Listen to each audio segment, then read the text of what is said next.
ग्राम पंचायत कोसली ने इस मठ का ऑडिट कराया था, जिसमें गांव के सारे पंचायत और आदमी थे जी।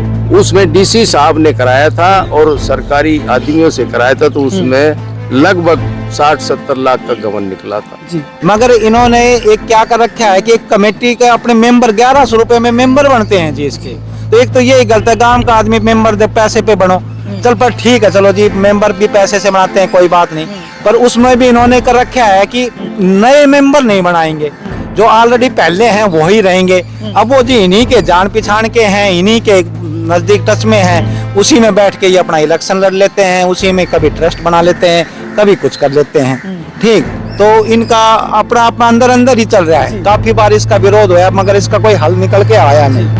और रही जी इसके अभी फिलहाल नए मुद्दे की बात, मैं पंच हूँ खुद, मुझे नहीं पता, ना मेरे को सरपंच ने बताया कि भाई खेल का आयोजन किया जा रहा है, ना कोई मीटिंग ली, ना कोई उन्होंने ये कहा कि भाई इसके बारे में कि हम इनाम बांटेंगे, उसके पैसे कहाँ से आएंगे, ऐसी कोई चर्चा हमारे पंचों से जी उसने तो की आप तो पंच होते हुए सरपंच के खिलाफ हैं? हाँ जी बिल्कुल खिलाफ हूँ, क्योंकि जो मुझे बता ही नहीं रहा इसके खिलाफ। मैं एक बार अभी कुछ दिन पहले एसडीएम साहब के सामने भी प्रस्तुत आया था कि जी पंच हमारे को बुलाता नहीं है, मठ गल्ला कर खुलता है तो उसमें पैसा गिनने के लिए कि भाई पता हो कि क्या होया, किसको क्या दिया जा रहा है। तो आप लोगों को नहीं बताया जाता? नहीं, पहले कुछ टाइम बताया था, फिर बाद में बंद कर दिया। तो अभी फिलहाल टाइम काफी महीने से नहीं बताया जा रहा। महंत है वो एज ए पुजारी रखा था पहले, अब उसको महंत बना दिया गया, तो शुरुआत में वो है नहीं।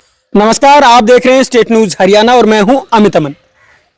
मामला जो है वो कोसली के मठ को लेकर के है, और कोसली का मठ जो कि काफी दूर दूर तक फेमस है, प्रसिद्ध है, और बहुत से लोगों की जो आस्था है वो इस बाबा मुक्तेश्वर पुरी जी मठ से जुड़ी हुई है। और लगातार ये मठ विवादों के अंदर भी रह रहा है, क्योंकि काफी जो पिटीशन है वो इस मठ को लेकर के लगती रहती हैं कि मठ के अंदर भ्रष्टाचार हो रहा है, या फिर काफी कुछ जो चीजें हैं उनको लेकर के बार बार जो बातें हैं वो होती रहती हैं। और सिर्फ आज ही नहीं, पहले भी, आज से लगभग 2-3 साल पहले से या उससे भी पहले से ये चीजें चल रही हैं। लेकिन मुझे जब से मैंने पहली बार इस मुद्दे को उठाया था तब से मुझे याद है कि सारी चीजें यहाँ पे हो रही हैं। तो उसी चीज को लेकर के काफी लोग यहाँ पे मौजूद भी हैं जो इसी गांव से अपना जो ताल्लुक है वो रखते हैं। तो अब जो मामला नया है वो होली को लेकर के है। जब होली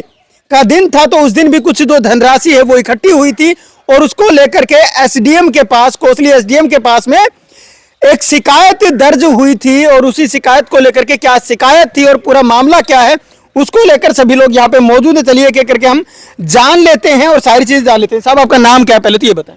होशियार सिंह नंबरदार।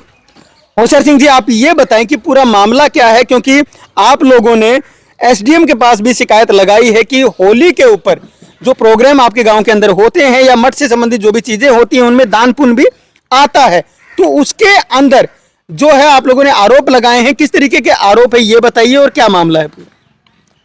ये मामला हमारी धुलंडी वाले दिन का है जी। धुलंडी वाले दिन हमारे कोसलिया गोत्र का एक बहुत भारी मेला लगता है।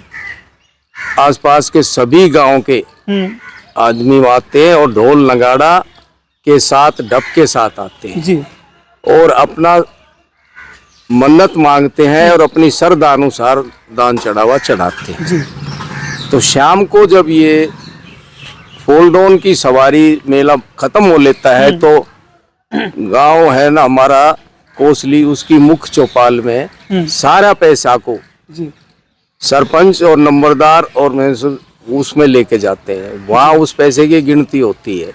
वहाँ गिनती की गई 3,28,000 रुपए करीब आए। उसमें से लगभग 9,000 रुपए हम मेहनताना वहीं चुका देते हैं, बोल बोल के, और भई में लिखते हैं कि भाई उसका इतना, इसका। उसके बाद 3,19,000 रुपए की राशि बची थी जी।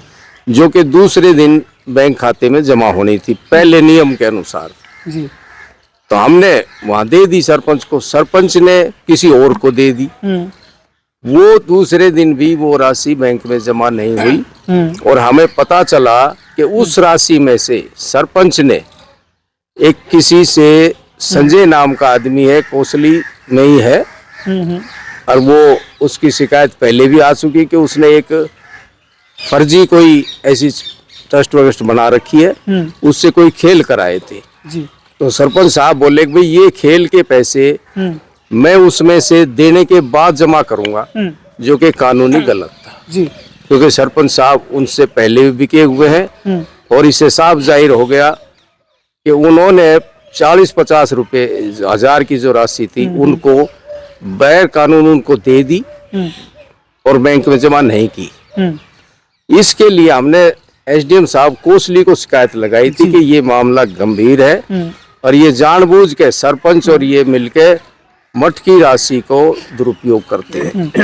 तो बिल्कुल जी। हाँ जी, आपने अभी एक तो सरपंच जी के ऊपर आरोप लगाए कि सरपंच इस मामले में मिले हुए हैं। बिल्कुल मिलाऊंगा। दूसरा आपने एक नाम लिया है संजय जी का कि वो इस मामले में पूरे तरीके से संलिप्त है, वो आप उनके ऊपर आरोप लगा। तो आपने फर्जी एक ट्रस्ट उन्होंने बताया करा आपने। रखी ट्रस्ट है कौन सा, क्या ट्रस्ट है वो बाबा मुक्तेश्वरपुरी फर्जी ट्रस्ट के नाम से हम तो कहते हैं उसको। जी उसकी भी हमने शिकायत आज से 4 महीने पहले एसडीएम साहब को लगाई थी कि जो बाबा मुक्तेश्वरपुरी आदर्श कमेटी थी जो कि 2008 में बनी थी, वो इतने सालों से विवादों में घेरे के बाद वो अब जिला रजिस्ट्रार ने उसको टोटली भंग कर दिया, उसका नाम निशान खत्म कर दिया। जी तो उन्हीं लोगों ने जब वो भंग हो गया तो इन्होंने सोचा कि अब क्या करें, तो इन्होंने उन्हीं आदमियों ने उन्होंने और उसका नाम रख दिया ट्रस्ट। जी बस। अच्छा, वो चीज बदल करके दूसरी चीज की गई है। वही आदमी वही मैनेजर कमेटी के बजाय ट्रस्ट लिख दिया, जो कि एक और 420 बनती है। हमने फिर एसडीएम साहब को कहा मका जी इसको तुरंत प्रभाव से रद्द करो, क्योंकि पहले भी मठ की जो चल संपत्ति थी वो पंचायत दे थी, इसी वजह से हाई कोर्ट ने उनको बेदखल किया था और ये दोबारा फिर वही पंचायत की जमीन इन ट्रस्ट में इन्वॉल्व कर ली इन्होंने। अच्छा, आप काफी समय से लगभग आज से 2-3 साल पहले तो शायद मैंने भी या स्टेट न्यूज हरियाणा ने भी इस न्यूज को प्रमुखता से उठाया था और सभी लोगों के पास चीजें पहुंची भी थी। तो मामला आपका बहुत पहले से चलता हुआ आ रहा है, तब भी आया था ये मामला, तो ये सुलझ क्यों नहीं पा रहा? मामला क्या है, कहाँ अटकता है जाके? ये मामला वैसे तो ऊपर तक जा चुका, सीएम साहब तक जा चुका जी, परंतु कुल मिला के पता नहीं क्या दबाव डालते हैं ये, या क्या प्रेशर डालते हैं या पॉलिटिकल दबाव डालते हैं, उस मामले को ठंडे बस्ते में डलवा देते जी। हैं। इसमें तो आप इसमें भी आरोप ही लगा रहे हैं कि सीधा कि भाई कोई ना कोई इसमें भी दिक्कत है। इनमें दिक्कत यह है कि 2008 से लेके 12 तक ग्राम पंचायत कोसली ने इस मठ का ऑडिट कराया था, जिसमें गांव के सारे पंचायत और आदमी थे जी। उसमें डीसी साहब ने कराया था और सरकारी आदमियों से कराया था, तो उसमें लगभग 60-70 लाख का गबन निकला था जी। और उसमें एफआईआर दर्ज हो चुकी है और वो दर्ज होने के बाद इन्होंने पुलिस से मिलकर उसको रद्द करा लिया था। फिर हमने रद्द कराने के बाद हम गए सेशन जज के, सेशन जज ने इनको दोबारा से रीओपन कर दिया कि भाई ये जो उसने कहा एसएचओ ने करी है ये गलत करी है और इसको दोबारा से उसको करा जाए और इनके खिलाफ मुकदमा दर्ज करा जाए। अच्छा, अगर अभी रिसेंटली की बात करें, फिलहाल की, तो क्या आसपास के कुछ समय में भी कोई ऐसा कोर्ट की तरफ से कोई मैसेज आया हो, कोर्ट की तरफ से कोई ऑर्डर आया हो, कोई क्या कहते फैसला आया हो ऐसा जिसके अंदर की खिलाफ जो मठ ट्रस्ट है या ऐसी चीजें उनके खिलाफ कोई आया हो, ऐसा कोई ऑर्डर? हाँ, एक 3/10/17 में आदेश हुआ था जिला रजिस्ट्रार का कि भी बाबा मुक्तेश्वरपुरी मस्ट जो है जो कमेटी है उनके लिए हमने कोई चीज अधिकार में नहीं दी थी कि आप मठ का पैसा लोगे या मठ में क्या चल संपत्ति से कोई फायदा उठाओगे। उसके बावजूद भी ये लेते रहे और इन्होंने उनकी अपील चंडीगढ़ तक की जी, उस 3/10/17 वाले फैसले की। तो अभी कुछ दिन पहले 24 में ही जी वो फैसला भी डिसाइड हो गया। जनरल डायरेक्टर चंडीगढ़ ने भी उस फैसले को मान लिया और इनको कहा कि आप बाहर हो जाओ तुरंत प्रभाव से। अच्छा, आप साफ तौर पे कह रहे हैं कि इनके पास में ऑर्डर भी आते हैं और फैसले भी कोर्ट तक से हो जाते हैं, तो उसके बाद कार्रवाई क्यों नहीं हो रही, आप ये बताएं पहले। कार्रवाई यूं ही तो नहीं हो रही कि हमारी सरकार लिप्त है, हमारे जो उच्च अधिकारी है इनके ऊपर कार्रवाई नहीं करते, पता नहीं क्यों डरते। मैं कह तो दिया बार बार, अब वो बताएं कि कौन से पॉलिटिकल दबाव से या नहीं कर रहे, नहीं तो इनको तुरंत प्रभाव से कार्रवाई होनी चाहिए। तो पॉलिटिकल भी दबाव आप ये मानते बिल्कुल है, और पैसे का तो इनके पास है ही खेल, कितना ही दे दो मठ से, वो लिखित में नहीं होता, वो सिर्फ अंदाजा लगाया जाता है। पहले तो आप जो यहाँ पे मठ में महाराज जी हैं उनके ऊपर भी आरोप लगाते रहे हैं आप तो। नहीं, महाराज जी पर आरोप नहीं लगाए कि बल्कि वो यहाँ के मठाधीश है ही नहीं कानूनी तौर पर। जी एडीसी साहब से एक वो हुआ था, इनके बारे में हमने जांच कराई थी, जी तो उस जांच में स्पष्ट लिखा है एडीसी साहब ने जी कि भाई मठ कमेटी बिल्कुल गलत है और इनके ऊपर जो आरोप है वो सही है।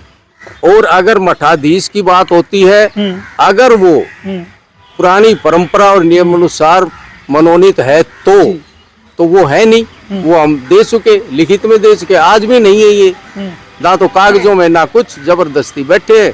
और ये लोग जो हैं कुछ कहते हैं तो ये लड़ते हैं हमारे से, क्योंकि उसकी आड़ में ये खा रहे हैं, मठाधीश तो है ही नहीं। आपने जो एप्लीकेशन लगाई है उस एप्लीकेशन में आपने ये भी बताया है कि समाधान जो शिविर लगा था विधायक जी की तरफ से, तो उसमें भी आपने ये बात उठाई थी, लेकिन वहां भी कोई समाधान आपका हो नहीं पाया। और एसडीएम से अब आप क्या चाहते हैं? हम ये कि 3 महीने पहले हमने एसडीएम साहब को ये दरखास्त लगाई थी और वहाँ विधायक जी अनिल यादव जी मौजूद थे। हमने कहा था कि जी इसका फैसला कराओ, पहले ही जो भंग हो चुकी तो इसको भी तुरंत प्रभाव से भंग करो, ये आपके हाथ में है, क्योंकि वही जमीन पंचायत की पहले थी और वही जमीन अब इन्होंने ट्रस्ट में लिख ली, तो इसको तुरंत प्रभाव करो। एसडीएम साहब भी चुप हो गए सुन के, अब पता नहीं वो क्यों नहीं कार्रवाई कर रहे।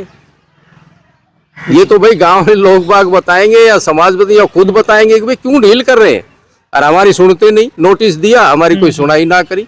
बिल्कुल बिल्कुल, चलिए और लोग भी मौजूद हैं, उनसे जाने। बाबू जी क्या नाम आपका? सतबीर सिंह जी। सतबीर सिंह जी, आप बताइए क्या मामला है पूरा और कैसे क्या चल रहा है सर? मामला साहब सब क्लियर है।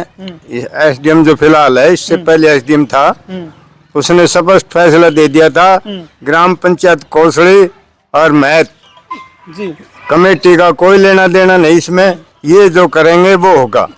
उसके बाद महत ने जो है ना कमेटी वालों से मिलकर एसडीएम का फैसला खिलाफ रेवाड़ी कोर्ट में डाल दिया। हाँ, हमें ये नहीं चाहिए। जब एसडीएम साहब ने क्लियर दे दिया ग्राम पंचायत कोसड़ी और महत, तो क्या बाकी रहेगा?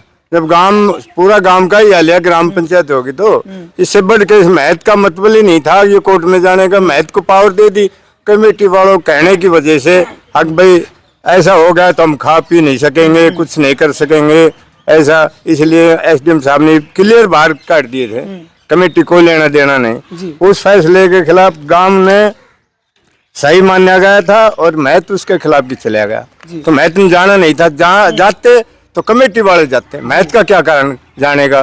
तो इसलिए हम तो कहते हैं सरपंच भी इनसे मिला हुआ है, कमेटी वाला महत से मिला है। कमेटी और महत एक है, सरपंच भी एक है। नहीं, सरपंच का जो होता है अगर अपने हिसाब से, इनको कमेटी का यहाँ कोई लेना देना नहीं, कमेटी का मठ के अंदर कमरा बुक है वो भी इन्हें बाहर कर देना चाहिए। क्या मामला है इसका? आम पब्लिक गांव जो है वो इकट्ठा होकर के कोई कार्रवाई क्यों नहीं करता? गांव की पंचायत में कई बार इनको बोल चुके हैं, लेकिन ये कतई नहीं बाहर निकलते। और ये सब गांव का फैसला की बात है कि ये गलत है, बोलो हम तो मठ से नहीं निकलेंगे। अब इन्हें अपने आप ही जो कमेटी भंग करने का फैसला दे दिया, क्यों ये ऑडिट होनी थी तो इन्हें लिख के दे दिया हम कमेटी को भंग करना चाहते हैं। जिला रजिस्ट्रार को उनने लेटर डाल दिया, क्यों आग भाई भी ये तो भंग के इन्हें लिख के दे दिया और भंग नहीं हो सके, बस ये है जी। बिल्कुल, चलिए और लोग भी मौजूद हैं, जानते हो क्या नाम है? रामचंद्र है मेरा। अच्छा, आप बताएं ये मठ का जो मामला है पूरा क्या है और आपको क्या लगता है इसके अंदर क्या कुछ? ये मामला तो जी ऐसा है, सारे घपलेबाजी चल रहे हैं इनमें जी, क्योंकि ये सारे मिलजुल कर एक ही थैली के चट्टे बट्टे हैं, कभी वो किसी रूप में आ जाते हैं, कभी किसी रूप में आ जाते हैं। और मठ को, महंत को इन्होंने दबा रखा है जी। क्यों महंत है वो एज ए पुजारी रखा था पहले, अब उसको महंत बना दिया गया तो शुरुआत में वो है नहीं जी। और ये है कि महंत और सरपंच अकाउंट खोले, ये ऑर्डर हुए थे एसडीएम साहब से, कमेटी का कोई लेना देना नहीं है। और फिर उन्होंने सरपंच भी उनमें इन्वॉल्व हो गया और सारे पैसे उल्टे सुल्टे करते रहते हैं। अच्छा, कमेटी का जब कोई लेना देना ही नहीं है तो नहीं है। काम उठ करके क्यों ये चीजें नहीं बोलता फिर? गांव आए, अरे कई दफा पहले भी 1-2 दफा इन्होंने गांव को आगे कह दिया हम त्याग पत्र देते हैं, हम मठ को छोड़ते हैं, कई दफा पहले भी हो लिया। उसके बाद ये फिर दोबारा आ जाते हैं। लोग कितना उनको क्या धक्के ऐसा मारे। कोई मठ कमेटी कोई सिस्टम नहीं है क्या? सिस्टम कोई नहीं है। चुनाव वगैरह नहीं होते क्या? नहीं, ऐसा कोई कुछ चुनाव नहीं है, तो कोई कैसे चुनाव डिसाइड कैसे होते कि यही नहीं। अपने आप बैठ के बना लेते हैं। तो ऐसे तो गांव में और भी लोग होंगे, वो क्यों नहीं बना लेते? वो भाई बात है ना, बनाओ तो जब ना, जब ये कितने निकले जाओ दूसरे दिन आके फिर बैठ जाए। और मैं तो उनको सपोर्ट करता है और सरपंच सपोर्ट करता है। लेकिन इनका ऑफिस का क्या जरूरत है? आदर्श सोसाइटी का ऑफिस कोई भी राजनीतिक पार्टी है या सोसाइटी है, उसका ऑफिस मठ के धार्मिक स्थान में नहीं होना चाहिए। बाकी ये जबरदस्ती बैठे हुए हैं। लड़ाई कौन करे? इंडिविजुअल लड़ाई तो थोड़ी की जाती है हमारे से, हम तो आवाज ही उठा सकते हैं। चलिए, और भी लोग मौजूद हैं, उनसे भी जान लेते हैं उनका क्या कहना है। सबका क्या नाम है सब आपका? मेरा मिथिलेश कुमार नाम है जी। जी मिथिलेश जी, आप बताएं पूरा मामला क्या है, क्योंकि आप लोग काफी लोग यहाँ पे बैठे हुए हैं और मामला सीधा का सीधा जो ट्रस्ट है उसकी तरफ जाता है और मठ की तरफ जाता है। आपका क्या मानना है? जी, मैं पंच 19 वार्ड का मिथिलेश कुमार मेरा नाम है जी। मैं अभी फिलहाल सीआरपी से रिटायरमेंट आया, पंच बना, तो मेरे को जब ये ज्ञान होया कि भाई मठ में के पैसों में कुछ घपला चल रहा है, जी। तो एक पंचायत बुलाई गई मठ के अंदर और हमने ये डिसीजन लिया, भाई पंचायत ने और गांव के लम्बरदार और बड़े बुजुर्ग मौजूद थे कि भाई इस कमेटी के आदमियों को बदल दिया जाए। भाई जिस पे शक है कि भाई ये घपला कर रहा है, ये आया, तो उसमें संजय एक विशेष आरोप निकल के नाम आया कि भाई संजय की वजह से हो रहा है। तो हमने उस टाइम ये कहा कि भाई इसको इस सदस्यों को बदल दिया जाए और रिटायरमेंट आए हैं और पढ़े लिखे जो है उनको लेके और एक भाई सिस्टम ढंग से इस मठ को चलाया जाए। तो उस टाइम तो इन्होंने पंचायत में हाँ भर ली थी कि ठीक है जी, हमारा थोड़ा सा टाइम हो रहा है और हम इसके बाद ये करके इसको भंग कर देंगे और नए आदमियों को ले लेंगे। मगर इन्होंने एक क्या कर रखा है कि एक कमेटी के अपने मेंबर 1100 रुपए में मेंबर बनते हैं जी इसके। तो एक तो यही गलत है, गांव का आदमी मेंबर दे पैसे पे बनो, चल पर ठीक है, चलो जी मेंबर भी पैसे से बनाते हैं, कोई बात नहीं। पर उसमें भी इन्होंने कर रखा है कि नए मेंबर नहीं बनाएंगे, जो ऑलरेडी पहले हैं वो ही रहेंगे। अब वो जी इन्हीं के जान पहचान के हैं, इन्हीं के नजदीक टच में हैं, उसी में बैठ के ये अपना इलेक्शन लड़ लेते हैं, उसी में कभी ट्रस्ट बना लेते हैं, कभी कुछ कर लेते हैं। ठीक, तो इनका अपना अपना अंदर अंदर ही चल रहा है। काफी बार इसका विरोध हुआ मगर इसका कोई हल निकल के आया नहीं। और रही जी इसके अभी फिलहाल नए मुद्दे की बात, मैं पंच हूँ, खुद मुझे नहीं पता, ना मेरे को सरपंच ने बताया कि भाई खेल का आयोजन किया जा रहा है, ना कोई मीटिंग ली, ना कोई उन्होंने ये कहा कि भाई इसके बारे में कि हम इनाम बांटेंगे, उसके पैसे कहाँ से आएंगे, ऐसी कोई चर्चा हमारे पंचों से जी उसने तो की आप नहीं। तो पंच होते हुए सरपंच के खिलाफ हैं? हाँ जी, बिल्कुल खिलाफ हूँ, क्योंकि जो मुझे बता ही नहीं रहा इसके खिलाफ मैं एक बार अभी कुछ दिन पहले एसडीएम साहब के सामने भी प्रस्तुत आया था कि जी पंच हमारे को बुलाता नहीं है, मठ गल्ला कर खुलता है तो उसमें पैसा गिनने के लिए कि भाई पता हो कि क्या होया, किसको क्या दिया जा रहा है। तो आप तो हम लोगों को नहीं बताया जाता? नहीं, पहले कुछ टाइम बताया था, फिर बाद में बंद कर दिया। तो अभी फिलहाल टाइम काफी महीने से नहीं बताया जा रहा। तो ऐसे ही होली के बारे में, होली पे क्या होना है, पंचायत का क्या रोल रहेगा, कैसे खेल होंगे, उसमें क्या इनाम दिया जाएगा, हमें इस बारे में जी कोई सूचना नहीं थी। इसलिए हम आराम से अपने घर में रहे, आराम से होली खेल ली। जब सूचना ही नहीं है तो कहाँ जाए, किसको बताएं? तो क्या इसमें भी घोटाले का आपको संदेह है? अब जी है ही, अब हमारी तरफ से तो ये है कि जब पंचायत से पंचों से पूछे ही नहीं गया तो खेल किस लिए कराए गए, उसकी इनाम का पैसा मठ से क्यों दिया गया, तो ये सब घपला ही है। भाई हमें पता तो होना चाहिए ना कि हम कर क्या रहे हैं मठ के पैसे का, गांव को बताना तो चाहिए ना कि भाई पंचों को हमको चुन के भेजा है तो हम अपने वार्ड को, हम अपने उसको बता सकें कि हाँ भाई ये काम ऐसे होया है और हमारी सम्मति से होया है। जब हमें ज्ञान ही नहीं है तो हम लोगों को क्या बताएंगे? उन्होंने चुन के भेजा, अगर बता तो सवाल का जवाब तो हम नहीं दे पा रहे ना इसकी वजह से। बिल्कुल। तो आप लोग चाहते क्या हैं? हम ये चाहते हैं कि जी ये तो ये जो कमेटी है ना, ये सर ट्रस्ट व्रस्ट है, इसको पूरी तरह से भंग कर दिया जाए और पंचायत की सर्वसम्मति से, गांव के लम्बरदारों की, बुजुर्गों की से या तो बढ़िया कमेटी फिर बनाई जाए। ठीक, उसमें नए लोग हों, गांव के चुनिंदा लोग हों और उनको हर साल बदलने का प्रावधान हो। इनको तो बदलने का प्रावधान ही नहीं रख रखा कि भाई इनको नए इलेक्शन करा के इन आदमियों को एक बार मौका दे दिया तो भाई क्योंकि घर की जागीर तो है नहीं, अलग अलग मौका दिया जाए। ये तो परमानेंट ही है जी, हम तो जब से देखते आ रहे हैं यही है। और भी ट्रस्ट है, और भी कमेटी है, हर साल गौशाला हर साल बदलते हैं, 2-4 साल में बदलते हैं। दूसरा मंदिर है उसकी कमेटी को बदलते हैं। एक मठ की कमेटी ऐसी है जो काफी सालों से यही है। भाई यही क्यों है? गांव में और लोग पढ़े लिखे नहीं है, वो भी तो पढ़े लिखे हैं, वो भी तो काम कर सकते हैं, तो उनको भी तो मौका देना चाहिए ना। तो इसका मतलब क्या होया कि भाई तुम कुछ लोग गलत कर रहे हो जिसकी वजह से छोड़ नहीं रहे, नए आदमियों को अंदर ले नहीं रहे, गिने चुने तुम वही घूम फिर के वही काम कर रहे हो, तो भाई ये तो गलत है ना। तो गलत है इसलिए तुम ये कर रहे हो, नहीं नए आदमी को मौका दो, नए आदमी को ले आओ, ठीक, ताकि भाई स्पष्ट बात, सीधी सी बात है कि जो भी चीज है, फिर आजकल तो व्हाट्सएप वगैरह जो अब हमारी ये जो मंदिर कमेटी चल रही है, इसका टोटल लेन देन है व्हाट्सएप पे आ जाता है जी, ग्रुप खुला हुआ है बहुत बड़ा, इतना रुपया चंदा आया, इतना रुपया इसमें लग गया, ये महीने की कमेटी मीटिंग है, इसमें ये सवाल पूछिए, पैसे का हिसाब मांगे। हमारे मठ का तो ऐसा कुछ सिस्टम ही नहीं है कि हम उसको ये पूछ सके कि भाई क्या खर्च किया, क्या आया, कोई इस बारे में कोई ना कोई व्हाट्सएप है ना कोई मैसेज है, ये अपना आप लिखते हैं किसका क्या आया, किस में जमा किया, किस में नहीं किया, सब इन्हीं का ही है। और जब भी बार बार जब किसी चीज पर आरोप लग रहे तो उस चीज को छोड़ देना चाहिए, दूसरे सदस्य को ले आओ, जो ईमानदार आपको लग रहा है, काम को अच्छा लग रहा है, उसको ले आओ। तो ये चीजें नहीं हो पा रही हैं, इसलिए कुछ ना कुछ उसमें गलत है, हम चाह रहे हैं कि ये बदल दिया जाए। सब क्या नाम है? मेरा नाम सतवीर सिंह है जी। सतवीर जी आप बताएं कि जो मामला है पूरा क्या है, क्योंकि सभी लोग कोई ना कोई आरोप जरूर लगा रहे हैं, तो क्या सच में मठ में कोई ऐसी बात है क्या? हाँ बिल्कुल सच में ऐसा हो रहा है। और अभी होली से 2-3 दिन पहले हम एसडीएम साहब से मिले थे इस मामले में, तो एसडीएम साहब ने सरपंच साहब को बुलाया था और उन्होंने कहा था भाई 5 आदमी उन्होंने मांगे, हमने 5 पंचों के नाम दे दिए थे जी। आप भी पंच? हाँ मैं भी मेंबर पंचायत हूँ वार्ड नंबर 14 से, और मैं उसमें हाजिर था एसडीएम साहब की मीटिंग में। तो एसडीएम साहब ने कहा भाई 5 आदमी आप दे दो, और सरपंच साहब को ये कहा था भाई सरपंच साहब जब भी आप गल्ला खोल लेंगे या कोई भी एनुअली फंक्शन या महीने में गिनती करेंगे, मठ की गल्ला खोल लेंगे, अब जो काम होगा उसमें ये लोग तेरे साथ शरीक होंगे, और इनको आपने बुलाना है एक दिन पहले, ये भी नहीं एट ए टाइम बुलाएगा, एक दिन पहले इनको मैसेज करेगा, जिसके पास समय हो, जो आदमी समय देना चाहे वो आ जाएंगे, नहीं आना चाहे तो भाई उसकी मर्जी है।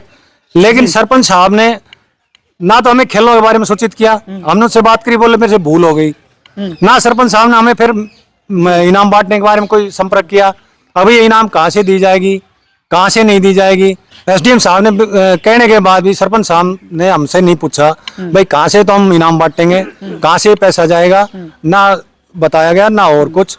हमारे धुरंडी वाले दिन जो 3,19,000 रुपये आए थे, उसमें से सरपंच साहब ने किसको क्या दिया किसको क्या नहीं दिया वो जाने, किसी पंच को इसके बारे में कोई इन्फॉर्म नहीं है, ना कोई हमें सूचना दी गई। तो आप लोग पंच मतलब आप खिलाफ हैं? खिलाफ है जिस बारे में, जब तक पंचायत को मिलकर नहीं चलेगा तो काम कैसे चलेगा गांव में। तो अब आप लोग क्या चाहते हैं? हम ये चाहते हैं मठ के अंदर जो घपलेबाजी है या जो गड़बड़ हो रही है या जो ट्रस्टी बने बैठे हैं या कमेटी बनी बैठी है, ये तो भंग है, ये अस्तित्व में है ही नहीं, ये तो वैसे ही सब बन के हम बैठे हैं, भाई ट्रस्ट बना लिया फलाना बना लिया। जबकि गांव की ग्राम पंचायत कोसली पंचायत गर्म हुई थी, उसमें भी ये फैसला हुआ था अब ये जो ट्रस्ट बना है ये गलत बना है, क्योंकि मलकियत पंचायत है तो प्राइवेट आदमी तो इतना हस्तक्षेप नहीं कर सकता।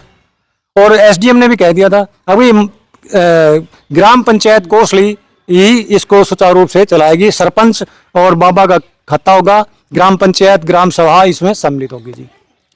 जो दूसरा पक्ष है उसकी भी जो बातें हैं वो हम जान लेते हैं कि आखिर जो पूरा मामला है वो क्या बना हुआ है। चलिए उनके पास भी चलते और जान लेते हैं। 12वीं के बाद सिर्फ डिग्री या सरकारी नौकरी भी, सरकारी नौकरी की गारंटी देने वाला आपके शहर कोसली का एकमात्र coaching centre ICS coaching centre, सबसे अच्छे अध्यापक, सबसे कम फीस, सबसे ज्यादा सिलेक्शन देने वाला। आईसीएस केवल सरकारी नौकरी ही नहीं बल्कि टॉपर भी देता है। 12वीं के बाद आप भी चाहते हैं सरकारी नौकरी लगना, तो आज ही 2 दिन की फ्री डेमो क्लासेस के लिए कॉल करें 9053002026।